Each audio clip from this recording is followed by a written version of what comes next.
रमा और अनिल की शादी कुछ हफ्ते पहले ही हुई थी। रमा एक छोटे से गांव की लड़की थी। अनिल के लिए रमा को उसकी माँ सुषमा ने पसंद किया था।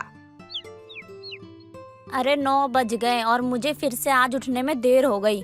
अब माँ जी मुझे बोलेगी। अभी जल्दी से नहा कर जाती हूँ रसोई में। माँ जी मुझे माफ कर दो, वो क्या है ना, सुबह जल्दी मेरी आँख नहीं खुली। अरे कोई बात नहीं रमा बहू, धीरे धीरे सब सीख जाएगी। तो अनिल को जगा दे और मैंने सभी के लिए नाश्ता बना दिया है। तू भी बाहर बैठ और हम सब के लिए नाश्ता लेकर आ। ये माँ जी को क्या हो गया है। ठीक है माँ जी, मैं अभी अनिल जी को जगा देती हूँ। सुषमा और सभी साथ में बैठकर नाश्ता करने लगते हैं। माँ, ये खाना देखकर ऐसा क्यों लग रहा है जैसे आपने बनाया है? मतलब इस खाने का स्वाद बिल्कुल आपके हाथों का है। आपका अंदाजा सही है अनिल जी, ये खाना माँ जी ने ही बनाया है। मैंने तुमसे पूछा है क्या? बीच में क्यों घुसी तुम? हाँ, वैसे एक बात बताओ, तुमने खाना क्यों नहीं बनाया? अच्छा, तुम क्यों बनाओगी? तुम तो महारानी हो इस घर की, जल्दी उठ ही नहीं पाई होगी। ये कैसे बात कर रहा है तू बहू से? शायद तू भूल रहा है कि रमा तेरी बीवी है। माँ, मैंने आपके कहने पे इस गांव वाली गवार से शादी तो कर ली, वरना आपको पता है मैं तो ऐसी लड़कियों को देखता तक नहीं। रमा अनिल की ऐसी बातें सुनकर उदास हो जाती है। रमा का उदासी चेहरा देखकर सुषमा रमा से बोलती है। अरे रमा बेटा, अनिल की शुरू से ही मजाक करने की आदत है।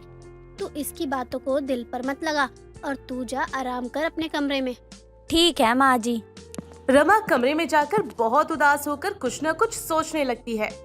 अनिल जी को क्या हो गया, आज इतने गुस्सा क्यों कर रहे हैं? शाम को समय से पहले ही खाना बना दूंगी और कल से मैं समय पर जल्दी उठूंगी और सबके लिए खाना समय से बना दूंगी। सुषमा अपनी बहू रमा को खाना बनाने के लिए रसोई में जाते हुए देख लेती है और मन में सोचती है। रमा बहू तो खाना बनाने के लिए रसोई में चली गई है।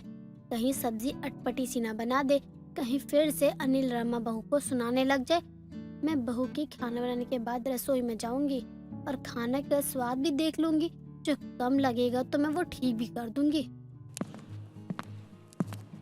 वाह रमा बेटा, खाना तो तूने सारा अकेले इतनी जल्दी बना दिया। मुझे तो तू यही डाल कर दे खाना। मुझे बहुत जोर से भूख लगी है, अब और इंतजार नहीं होता मुझसे। ठीक है माँ जी, जैसा आप बोले। सुषमा रमा की सब्जी ठीक करने के बहाने रसोई में खाना खाने जाती है। सुषमा जब खाना खाती है तो सब्जी में नमक कम होता है। रमा जब बाहर जाती है तो सुषमा सब्जी में नमक डालकर खाने को सही कर देती है और सभी के लिए खाना लेकर आ जाती है। रमा बहू, तू भी बैठ जा, सबके साथ खाना खा ले। मैं परोस देती हूँ खाना सबके लिए। भाग्यवान, तुम्हारी तबीयत तो ठीक है ना? अगर बीमार हो तो मुझे बताओ, मैं अभी डॉक्टर को फोन करके बुलाता हूँ। अगर वो कहेंगे तो तुम मेरे साथ चलना और वहाँ पे जाकर हम सारे टेस्ट करवाएंगे तुम्हारे। ध्यान कहाँ रहता है तुम्हारा? कितनी बार कहा है कि ये उल्टे सीधे चीजें मत खाया करो, लेकिन तुम तो मेरी मानती नहीं हो। अब बीमार हो गई ना? हाँ विजय जी, मेरी तबीयत ठीक है और मैंने आज खाना जल्दी खा लिया। सभी खाना खा के अपने कमरे में सोने चले जाते हैं। सुबह होते ही रमा सबके लिए नाश्ता और अनिल के लिए ऑफिस जाने के लिए खाना तैयार कर देती है। सभी नाश्ता करते हैं, तभी अनिल बोलता है। माँ, मैं काम पे जा रहा हूँ। रुकिए अनिल जी, मैंने आपके लिए लंच पैक कर दिया है, वो ले जाइए। मुझे नहीं ले जाना तुम्हारे हाथ का बना हुआ खाना। ऑफिस जाने के बाद क्या मैं तुम्हारे हाथ का खाना खाऊंगा? अरे तुम गाँव की लड़की हो, पता नहीं कैसे पैक किया होगा। अनिल रमा को इतना कुछ सुनाकर बिना खाना लिए ऑफिस चला जाता है।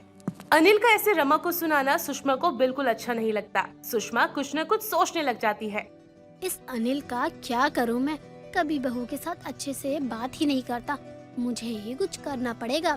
थोड़ी देर बाद रमा के पास अनिल का फोन आ जाता है और रमा अनिल का फोन देखकर खुश हो जाती है और फोन उठाती है। तभी अनिल बोलता है। ओ महारानी, मेरे कपड़े पैक कर दो, मैं शाम को सभी दोस्तों के साथ घूमने जा रहा हूँ। रमा अनिल के कपड़े पैक ही कर रही होती है, तभी सुषमा रमा के कमरे में आती है और उससे बोलती है। रमा बहू, कहाँ जाने की तैयारी चल रही है? तू और अनिल कहीं हनीमून पर तो नहीं जा रहे? नहीं माँ जी, वो क्या है ना, अभी थोड़ी देर पहले अनिल जी की कॉल आई थी। वो बोल रहे थे कपड़े पैक करने के लिए। अनिल जी अपने दोस्तों के साथ 2 दिन के लिए बाहर घूमने जा रहे हैं, बस उसी की पैकिंग कर रही हूँ। सुषमा उसकी बात सुनकर गुस्से में आ जाती है और रमा से बोलती है। रमा, तू अब से ये साड़ी पहनना बंद कर। आज से तू सूट पहनेगी और आगे से तुझे कुछ भी जरूरत हो तो मुझे बोल देना। ठीक है माँ जी, पर माँ जी मेरे पास 2 सूट के अलावा अच्छे सूट नहीं है। तू एक काम कर, जल्दी से तैयार हो जा और मेरे साथ शॉपिंग करने चल। तुझे अच्छे अच्छे सूट दिलवा कर लाती हूँ और खबरदार कि तूने आज से साड़ी पहनी तो। ठीक है माँ जी, जैसा आप बोले। सुषमा और उसकी बहू रमा दोनों शॉपिंग करने चले जाते हैं और सुषमा रमा को अच्छे और फैंसी सूट और ड्रेसेस दिला देती है। रमा ड्रेस को देखकर सुषमा से बोलती है, माँ जी ये ब्लू वाली ड्रेस तो छोटी लग रही है, इसे मैं कैसे पहन सकती हूँ? अरे रमा बेटा, तू ये सब मत सोच, ड्रेस के बारे में तो बिल्कुल भी नहीं। और ये ड्रेस कल तू मूवी देखने जाएगी ना तब पहन लियो। और ये शहर है, अब तू आदत डाल ले ये सब पहनने की। माँ जी ऐसे कपड़ों में मुझे अगर अनिल जी देखेंगे तो क्या सोचेंगे, और पिताजी के सामने मैं नजरें कैसे मिला पाऊंगी? रमा बेटा, तू अनिल की और अपने ससुर की चिंता छोड़ दे, वो सब तू मेरे ऊपर छोड़। और तू मेरी बेटी की तरह है और बेटी को खुश रखना माँ बाप का काम होता है। चल अब जल्दी घर चल, शाम हो गई, कल हमें अच्छे से तैयार होकर मूवी भी तो देखने जाना है। रिया और सुषमा शाम होते ही शॉपिंग करके घर आ जाते हैं। तभी अनिल ऑफिस से आ जाता है और इतना सारा सामान देखकर बोलता है। तभी रमा को सूट पहने देखकर वो बोलता है, ये तुमने आज सूट क्यों पहना है? किसने बोला तुम्हें ये सूट पहनने के लिए? मैंने बोला है बहू को सूट पहनने के लिए और अब से ये सूट ही पहनेगी। माँ ये गांव की है, आपकी बहू है, बेटी नहीं है जो सूट पहनने के लिए दे दिया। रमा मेरी बहू नहीं बेटी है और जैसा मेरा मन करेगा वैसे रखूंगी अपनी बेटी को। और खबरदार तूने अगर रमा को कुछ भी बोला तो। ठीक है माँ, जो करना है आपको करो, मुझे क्या, मैं तो चला अपने दोस्तों के साथ घूमने। अनिल सुषमा की बात सुनकर 2 दिन के लिए अपने दोस्त के साथ घूमने चला जाता है। रमा तैयार हो गई तो आजा चल जल्दी, आधी मूवी निकल जाएगी और वही ड्रेस पहनकर आना, नीली वाली। माँ जी मुझे बहुत शर्म आ रही है ऐसे ड्रेस पहनकर, और वो भी ससुराल में अपनी सास के सामने। वैसे माँ जी आप बहुत अच्छी लग रही हैं सूट पहनकर। अरे रमा बेटा, तू भी सुंदर लग रही है और ये तेरा ससुराल नहीं घर है। मुझे अपनी सास नहीं सहेली समझ, मेरे साथ चल, समझी? रमा और उसकी सास सुषमा दोनों सहेली की तरह घूमने जाते हैं और पूरा दिन एंजॉय करते हैं। मूवी खत्म होने के बाद दोनों होटल में खाना खा के शाम को घर आ जाते हैं। आज तो मजा ही आ गया माँ, सारा दिन घूमे फिरे, खूब हंसे, खाया पिया, खूब एंजॉय करा। हाँ बेटा, आज तो मजा ही आ गया, पर हम दोनों ने साथ में एक भी फोटो नहीं ली। अरे हाँ माँ, फोटो क्लिक करना तो हम भूल ही गए। कोई बात नहीं, अब ले लेते हैं फोटो। आ जाओ माँ। ये रमा और सुषमा सास बहू नहीं बल्कि दोनों सहेली की तरह खुशी खुशी रहने लगते हैं। रमा रोज घर में अब सूट पहनती और सुषमा को कुछ बताने से हिचकिचाती नहीं। रमा सुषमा से हर बात शेयर करने लग जाती है। काव्या लखनऊ में रहने वाली एक लड़की थी जो पढ़ने में बहुत ही होशियार थी और हर काम को जुगाड़ से किया करती थी। जैसे कि घर में बिजली की तारों को छुपाने के लिए उसे कलर करके बेल बना देना, साइकिल के पहियों से ट्रॉली बना देना। उसके जुगाड़ की चर्चा हर जगह पर थी। उसकी शादी की उम्र हो जाने की वजह से उसकी माँ काफी ज्यादा परेशान रहा करती थी। ऐसे ही एक दिन उसके घर रोहन नाम के लड़के का रिश्ता आता है जो अपनी माँ दामिनी के साथ उसे देखने के लिए जाता है। उसकी माँ विनीता मेहमानों का स्वागत करने के लिए उन्हें चाय, नाश्ता, पानी उसी साइकिल में देती है जो कि खुद काव्या ने ही बनाई थी। वो दोनों घर में जुगाड़ से भरा सामान देखकर दंग रह जाते हैं और काव्या की माँ से पूछते हैं, अरे बहन जी, ये किसने बनाया?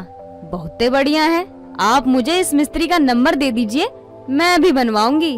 हाँ आंटी, ये तो बहुत ही अच्छा है। और माँ जरा घर तो देखो कितना अच्छा लग रहा है। अरे दामाद जी, ये तो हमारी बिटिया का कमाल है, उसी ने किया है ये सब। हमारी बिटिया लाखों में एक है। यकीन नहीं हो रहा बहन जी कि आपकी बेटी इतनी होशियार है। हाँ हाँ जानती हूँ बहन जी। फिर तो रिश्ता एकदम पक्का। अरे ऐसी बहू के लिए कौन मना करेगा? जी बहन जी, हमें तो कोई आपत्ति नहीं है। एक बार बच्चों से पूछ लेते। क्यों बच्चों, तुम्हें कोई एतराज तो नहीं? नहीं नहीं, बिल्कुल नहीं। नहीं माँ, मुझे कोई एतराज नहीं है। इस तरह कुछ दिनों बाद परिवार वाले मिलकर उनकी शादी करवा देते हैं। उसकी सास अपनी बहू के जुगाड़ू अंदाज से बहुत ही खुश थी और हर काम में वो उससे जुगाड़ बैठाकर काम करवाने की सोचती रहती थी, पर वो हर काम जुगाड़ से नहीं कर पाती थी। ऐसे ही एक दिन उसके घर के बाथरूम का शावर खराब हो जाता है, जिसके लिए उसका पति प्लम्बर को फोन करके घर बुला लेता है और अपने घर के बाथरूम का शावर दिखाता है।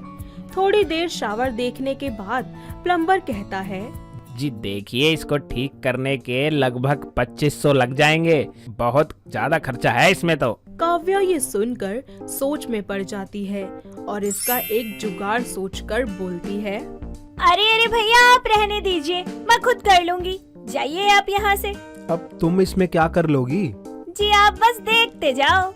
काव्या उस शावर के नट बोल्ट की जगह पानी की बोतल में छेद कर शावर के पाइप पर फिट कर देती है और शावर बिल्कुल असली शावर से और भी ज्यादा अच्छा लगने लगता है, जिसे देखकर उसकी सास और पति दोनों को ही बहुत ज्यादा खुशी होती है। अरे वाह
अरे वाह भाभी, क्या डेकोरेशन है, इसे कहते हैं सस्ता और टिकाऊ। जी बहुत बहुत शुक्रिया, ये सब तो मेरे बाएं हाथ का खेल था। अरे सच में भाभी, काबिले तारीफ है ये सब।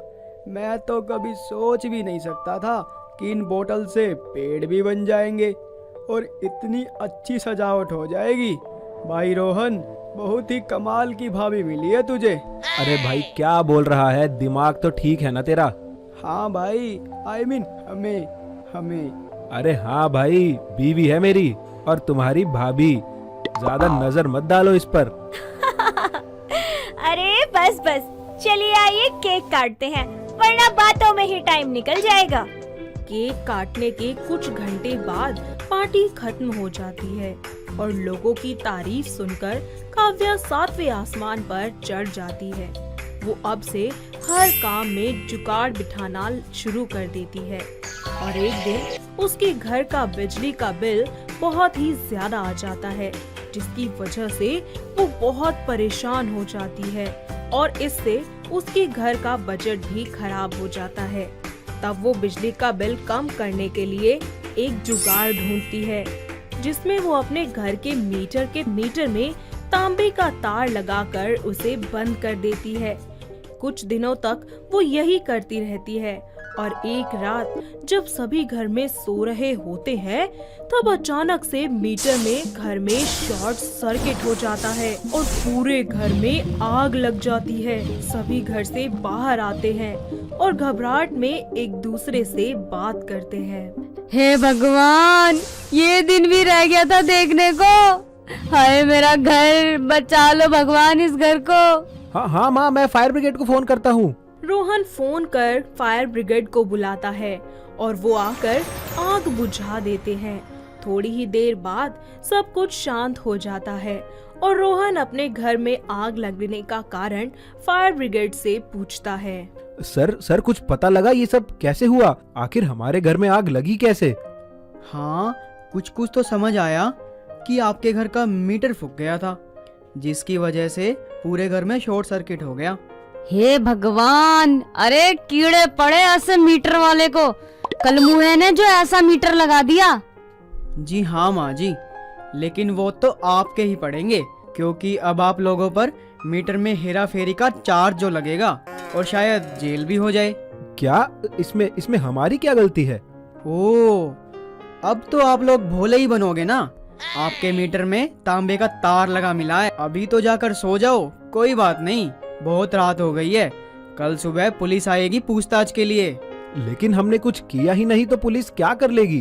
वो सभी वहाँ से चले जाते हैं और काव्या अपने पति और सास को घर के अंदर ले जाती है। दोनों माँ बेटे इसी सोच में पड़ जाते हैं कि आखिर ऐसा हुआ कैसे, और वो एक दूसरे से सवाल करते हैं कि तभी काव्या अपनी गलती उन दोनों को बताती है। जी ये जो कुछ भी हुआ ना वो मेरी गलती थी। असल में जब मैंने पिछले महीने बिजली का बिल देखा तो वो बहुत ज्यादा था। मैंने उसे कम करने के लिए तार लगा दी ताकि हमारा बिजली का बिल कम हो जाए, लेकिन मुझे नहीं पता था कि उससे ये सब हो जाएगा। प्लीज मुझे माफ कर दीजिए। ए राम, तुम्हारे जुगाड़ के चक्कर में हम सब चक्की पीसेंगे। अरे बहू, ये तूने बिल्कुल भी ठीक नहीं किया। तेरे इस जुगाड़ के चक्कर में मेरा पूरा घर जल गया। हाय, अब कैसे रहूंगी मैं इस जले घर में। प्लीज मुझे माफ कर दीजिए, मैं आगे से ऐसा कुछ नहीं करूंगी। आप कोई जुगाड़ सोचो ना पुलिस से निपटने का। हाँ, ये भी मैं ही सोचूं मेरी माँ, ये तो तुम्हारा काम है ना। छोड़ो, तुम्हारे बस की नहीं है। और हाँ, आज के बाद कोई जुगाड़ उगाड़ मत लगाना। इसके बाद रोहन पुलिस को अपनी बीवी की गलती बता देता है और उन्हें समझाता है कि उसे इस बारे में कोई ज्ञान नहीं था और जो कुछ भी उसने किया सिर्फ और सिर्फ जाने अनजाने में किया। पुलिस भोले भाले परिवार को वार्निंग देकर छोड़ देती है और अब काव्या भी अपना जुगाड़ करना बंद कर देती है और अपने पति और सास के कहने पर सारा काम बिना जुगाड़ से ही करती है। तो इस तरह हमारे काव्या को ये बात समझ आ जाती है कि हर काम जुगाड़ से नहीं हो सकता। भूमि अपनी माँ गीत के साथ रहा करती थी। भूमि काफी समझदार और होनहार थी, पर कहते हैं ना, पांचों उंगलियां कभी बराबर नहीं होती। ठीक ऐसा ही भूमि के साथ था। वो हर चीज में तो अच्छी थी, पर उसके अंदर एक कमी थी। वो कमी थी रात को ना सोने की आदत। ऐसे ही एक रात 2 बज रहे थे और वो अपने फोन में नेटफ्लिक्स पर मूवी देख रही थी। तभी उसकी माँ गीत की आंखें खुलती है, जहाँ वो अपनी बेटी को मूवी देखते हुए देखकर कहती है, हे भगवान, रात के 2 बज रहे हैं और तू अभी तक सोई नहीं। तुझे नींद आती है कि नहीं? नहीं माँ, मुझे नींद नहीं आ रही और मुझे नींद आ ही नहीं रही, इसलिए मैं नेटफ्लिक्स पर मूवी देखने लगी। हाँ हाँ, पूरा दिन सोएगी तो क्या होगा, रात को जागेगी ही ना। बोल रही थी मैं कि दिन में मत सोया कर, लेकिन नहीं, मेरी सुनता ही कौन है। माँ, रात हो रही है, बाहर मोहल्ले में सभी सो रहे हैं, इसलिए आप अपनी आवाज थोड़ी धीरे रखो, नहीं तो बाहर के लोग जाग जाएंगे और रात को किसी की नींद खराब करना ये सही नहीं है माँ। अच्छा, अब तू मुझे ज्ञान सिखा रही है, रात को किसी की नींद खराब करना सही नहीं है। माँ, मैं आपको ज्ञान नहीं दे रही, मैं तो बस आपको बता रही हूँ। और जो तू मेरी नींद खराब कर रही है उसका क्या, वो कुछ नहीं है। तू भी तो नेटफ्लिक्स देखकर मेरी नींद खराब कर रही है। अच्छा, आप सो जाओ, अब नहीं करूँगी क्योंकि मैं ईयरफोन लगा रही हूँ। बेटा ऐसा कर, तू जाग रही है ना तो सभी के दरवाजों की चौकीदारी कर ले, यहाँ बैठकर मूवी मत देख, बाहर दरवाजे पर चली जा। भूमि अब बिल्कुल ऐसा ही करती है। वो बाहर जा जाकर सभी के दरवाजों पर लाठी द्वारा सभी को जागृत करती है। जागते रहो, सोने से पहले जागते रहो, चोरों से सावधान रहो, जागते रहो। भूमि अब पूरी रात अपने मोहल्ले की चौकीदारी करती है और सुबह के 5 बज गए थे। भूमि भी अपना फोन रखकर सोने चली जाती है। तभी उसकी माँ उठ जाती है और उसको अब सोने जाता देखकर कहती है, ये सही है, पूरी रात जागो और सुबह सोने जा। बेटा अपनी आदत सुधार ले, नहीं तो आगे चलकर बहुत दिक्कत होगी तुझे। माँ सोने दो ना, मुझे बहुत नींद आ रही है। गीत उसको बोलती रह जाती है, पर भूमि पर कोई असर नहीं पड़ता और वो सोनी चली जाती है। समय गुजरता है पर भूमि में कोई बदलाव नहीं आता और उसको हर रात उठता हुआ देखकर एक बार फिर गीत भूमि से कहती है, भूमि बेटा, तू रात को उठी रहती है, कल वीरवार है और मुझे कल मंदिर भी जाना है, तो तू ऐसा करना कि सुबह 5 बजे मुझे उठा देना। और तू सो जाना। इसी तरह से मैं जल्दी भी उठ जाऊंगी, साथ ही मेरी पूजा भी हो जाएगी और तू अपना सो भी लियो। माँ वैसे मैं उठा तो दूंगी, पर आपको नहीं लगता कि आप मुझे टोंट दे रही हो? अरे नहीं नहीं बेटा, मैं भला तुझे टोंट दे सकती हूँ? कैसी बातें कर रही है मेरी बच्ची, तेरी माँ हूँ मैं तो बस तेरा भला ही सोचती हूँ। अच्छा अच्छा ठीक है, उठा दूंगी, अभी आप सो जाओ। भूमि की बात सुनकर अब गीत सो जाती है और अगली सुबह 5 बजे भूमि अपनी माँ को उठा देती है और खुद सो जाती है। जहाँ भूमि सो रही थी तो वहीं गीत मंदिर में जाकर पूजा कर रही थी। तभी उसकी एक सहेली उससे टकराती है और उससे कहती है, अरे गीत, तू यहाँ कैसे? और घर में सब कैसे हैं? सब ठीक है ना घर में? तेरी भूमि कैसी है? बाप रे, इतने सारे सवाल एक साथ। वैसे मैं बिल्कुल ठीक हूँ, साथ ही भूमि भी ठीक है। अब तो बड़ी हो गई है, मैं तो बस उसकी शादी के बारे में ही सोच रही थी। अरे वाह, वो इतनी बड़ी हो गई कि तू उसकी शादी के लिए सोच रही है। खैर ये सब छोड़, मैं क्या कह रही थी कि मेरी नजर में एक बहुत अच्छा लड़का है, उसका नाम नमन है। अगर तू कहे तो भूमि की बात चलाऊं उससे? यार ये बातें ऐसे मंदिर में सही नहीं, और तू तो जानती है कि शादी ब्याह की बातें जितने आराम से हो उतना ही अच्छा है।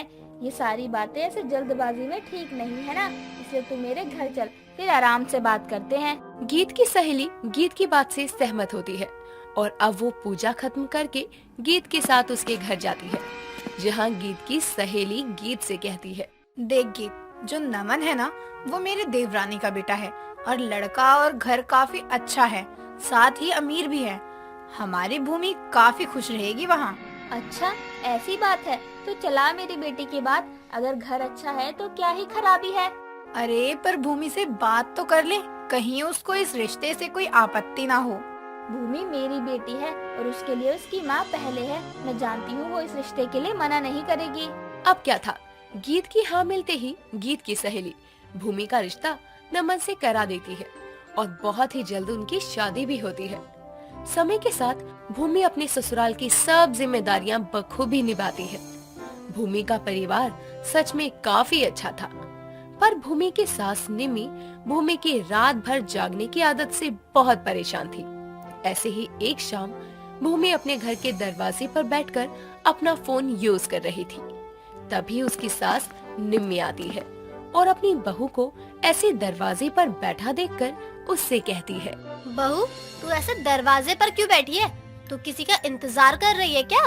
नहीं मम्मी जी, वैसे मैं किसी का इंतजार तो नहीं कर रही, पर मुझे नींद नहीं आ रही थी, तो मैंने सोचा कि बाहर दरवाजे पर काफी अच्छी हवा चल रही है, तो क्यों ना मैं यहीं बैठ जाऊं। बेटा तू अब किसी के घर की बहू है और इस तरह दरवाजे पर बैठना शोभा नहीं देता तुझे, इसलिए बहू तू अंदर बैठ जा। मम्मी जी अभी थोड़ी ही देर में अंदर आ जाऊंगी, और वैसे भी अभी नमन जी भी तो नहीं आए, जब वो आएंगे तो मैं भी अंदर आ जाऊंगी। जैसी तेरी मर्जी, मैं तो तेरी इस आदत से बहुत परेशान हो चुकी हूँ, पता नहीं मुझे कैसी बहू मिली है। निम्मी उसको दरवाजे पर ही छोड़कर चली जाती है और इसी तरह रात के 12 बज जाते हैं और जब नमन घर आता है तो वो अपनी पत्नी को दरवाजे पर बैठा देखकर कहता है, भूमि तुम इतनी रात को दरवाजे पर क्या कर रही हो? नमन जी आपको तो मैंने पहले ही बता दिया था कि मुझे रात के समय नींद नहीं आती, और आप आए भी नहीं थे, साथ ही यहाँ पर अच्छी हवा भी चल रही थी, तो मैंने सोचा कि मैं यहाँ बैठ जाऊँ। इसी तरह से मैं यहाँ बैठकर आपका इंतजार भी कर लूंगी और हवा भी खा लूंगी। अच्छा चलो, रात बहुत ज्यादा हो गई, अंदर चलो। रात के समय इस तरह से दरवाजे पर बैठे रहना सही नहीं होता। भूमि अब नमन के साथ अंदर जाने को होती है, तभी उसकी नजर एक आदमी पर पड़ती है जिसने अपना चेहरा पूरी तरह से ढका हुआ था। उसको देखकर भूमि अपने पति से कहती है, नमन जी उधर देखो, एक चोर खड़ा है जो बगल वाले आंटी के घर की तरफ देख रहा है। कैसी बात कर रही हो भूमि, हमारे यहाँ चोर नहीं आते। अरे नमन जी एक बार पीछे पलट कर तो देखो। नमन अब जैसे ही पीछे पलटता है वैसे ही उसकी नजर भी चोर पर जाती है और चोर को देखकर नमन कहता है, हाँ भूमि तुम बोल तो बिल्कुल सही रही हो, ऐसा करो तुम सबको जगाओ और मैं उस चोर के इरादे पर पानी फेंकता हूँ। नमन की बात से भूमि एग्री हो जाती है और अपने हाथों में एक मोटी लाठी लेकर हर घर के दरवाजे पर पीटने लगती है। जागते रहो, सोने से पहले जागते रहो, चोरों से सावधान रहो, जागते रहो। बाहर के शोर से अब सभी गली वाले उठ जाते हैं और भूमि के ऊपर चिल्लाने लगते हैं। भूमि के ऊपर सब चिल्ला रहे थे। तभी निमी बाहर आती है और सभी को अपनी बहू के ऊपर चिल्लाता देखकर अपनी बहू से कहती है, बहू क्या हुआ? तुझ पर ये सब लोग इस तरह क्यों चिल्ला रहे हैं, जैसे तूने इनसे न जाने क्या छीन लिया? अरे बहन, तुम्हारी बहू ने हमसे हमारी कीमती चीज ही तो छीन ली है। अरे ऐसा भी क्या छीन लिया जो तुम सब मिलकर मेरी बहू पर चिल्ला रहे हो? हम सभी की नींद। अरे तुम्हारी बहू को नींद नहीं आ रही है तो इसको बोले ना कि तुम्हारी नींद खराब करे, ना कि हमारी। निमी भूमि को डांटने जा ही रही थी कि तभी वहाँ पर नमन आता है और उन सभी को सारी सच्चाई बताता है। ये जानने के बाद सबकी नजरें शर्म से झुक जाती है, लेकिन निमी को अपनी बहू पर बहुत गर्व होता है और वो गर्व से कहती है, देख लिया तुम सभी ने, मेरी बहू का जागना कितना काम आ गया। मेरी बहू कोई मामूली बहू नहीं है, बल्कि चौकीदार बहू है। बहू मैं तेरे साथ हूँ, तू इनके घर की देखभाल मत करना और बस अपने घर की करना। अब मैं तुझे रात में जागने से कभी नहीं रोकूंगी। इस तरह अब निमी को अपनी चौकीदार बहू पर बहुत गर्व था और अब सभी लोग भूमि को चौकीदार बनने का आइडिया देते हैं, जिसके बाद अब बहुत ही जल्द भूमि चौकीदारी की नौकरी करने लगती है। दोस्तों, अगर आपको ये कहानी पसंद आई तो इसे लाइक करें, शेयर करें और कमेंट करके बताएं कि कहानी में आपको सबसे अच्छा क्या लगा।